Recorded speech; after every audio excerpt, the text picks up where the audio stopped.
Alright guys, excuse the shop, it's a mess. This is the 5000. Dad was using this to pull that chisel plow, like some of you have seen it, in the barn to stir up the sawdust, and pretty much quit moving on him. So we figured it was a clutch. Never seen a clutch just go out. So anyway, we decided to split it and check it out. There's really no access hole or anything to see up inside of here, but it was definitely a grinding noise.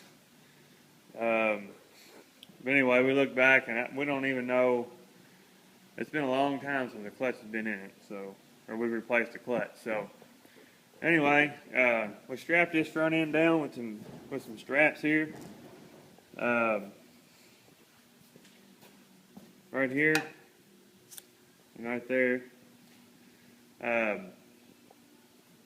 What that does is it keeps this tractor from tilting back and forth. So that way we can use this floor jack to pull it forward. Probably not the safest way to do it, but that's the way we had to do it. I do have a chain hoist, but it's too hard to get it in position to get it set up. So anyway, we get to digging into it, and the clutch looks fine. It does have some wear. It's a little bit of a deeper problem than that. I've never had a 5000 transmission apart. It's just something you don't work on much. They're usually pretty reliable. But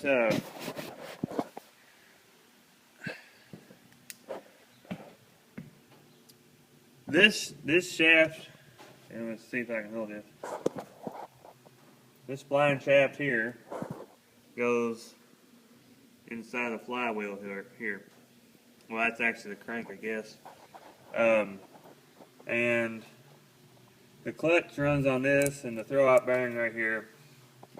The problem is, when you put it in gear,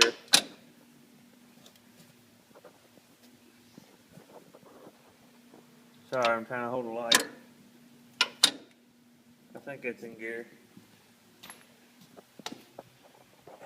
When you spin this,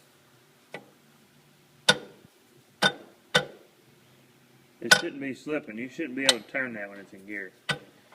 So it feels like a spline shaft is stripped. Maybe it's got a set screw, or a C-clamp. What do you call it? C-clip that holds it in place. Maybe it slipped or broke, come off. Maybe, I don't know. But you can see there's a whole lot of wear here. It's got some grooves in it. There's a lot of hours on this machine. 14,000 hours. So it's bound to have some wear on it. But this has got to come out.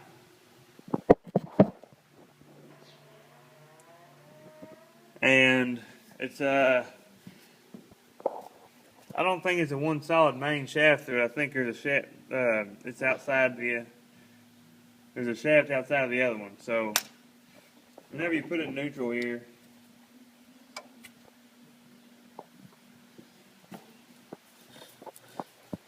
it all spins. Problem is, you gotta take that gear out right in here to pull that shaft out, I think. This clutch here is, it's not bad. You got a part, might as well go ahead and replace it. This has got some hairline cracks. It's definitely not a true surface. There's a big crack right here. And there's a lot of heat cracks and things inside of on the flywheel here. Might as well put a rear main, a front train seal, and throwout bearing while you're at it. But this gear right here has got to come out, and you got to pull this whole front part out, I believe, to get everything out of here. Looking at the gears, I've had failure analysis classes, and the gears are not, they're not pitted, and they're not, chipping out or flaking or anything. They look really good. So I think they're good for the long haul, really. I wish I could show you up close on everything, but anyway, don't have a manual on any of that stuff. These are pretty simple to work on. These machines, they're just